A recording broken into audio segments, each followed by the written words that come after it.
Today I'm going to show you a take on an exercise you probably know called the wall angels.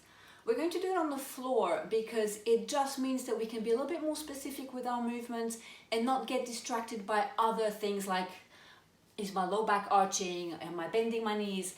So this is somewhere in between a stretch and a strengthening exercise for basically our shoulders.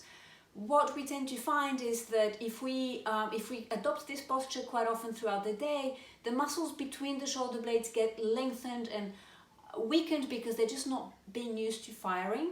And then also the pecs, which we're all familiar with, kind of get used to sitting in this shortened position for too many hours a day. So if we want to find this nice open easy posture naturally, we need to cue both our rhomboids, the muscles between the shoulder blades, to fire and the pecs to lengthen. So today's exercise, the floor angels, are going to achieve exactly that. So grab yourselves a mat and I'll see you on the floor.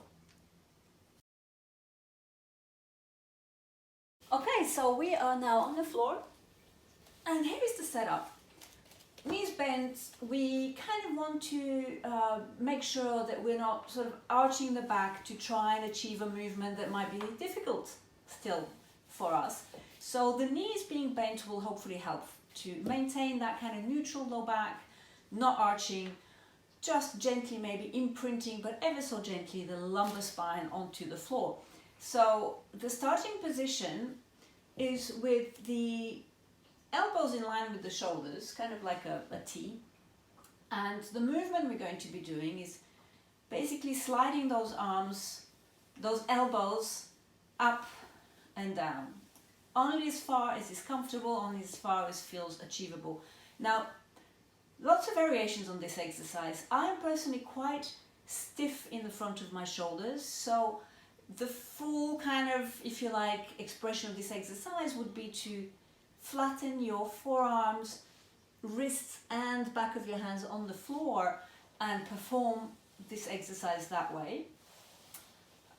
That might be available to us after a little bit of a warm-up or after a few weeks of regular exercising. For me at the moment, yes, I can just about do it, but I'm just feeling that I'm pushing myself too much and I end up arching my back and not breathing correctly.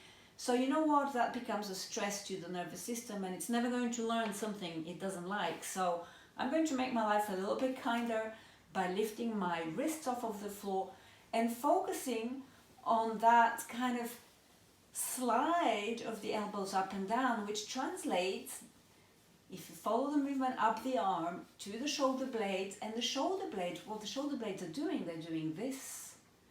And they kind of are designed to be floating over our thoracics, and very often they're a little bit too stuck to our thoracics. So this is a perfect movement for the shoulder blades to get some movement, and it fires those muscles, the rhomboids, between the shoulder blades. Okay, so if you are not able to flatten your forearms and wrists onto the ground, don't worry, that's fine. I certainly don't want you to end up in this situation. Keep your hands up and focus on just squeezing those shoulder blades, moving them up and down. As you get more familiar with this exercise, you will be doing it up against the wall because let's face it, it's just easy. You can get off your desk and just lean against the wall. But I think to start with, having the support of the floor, kind of having that sensation of your low back and not arching or your ribs not flaring is a lot easier performed on the floor than standing. So do this for a few weeks, get comfortable, see how it makes your shoulders feel, and then take it to the wall. All right, I'll see you soon.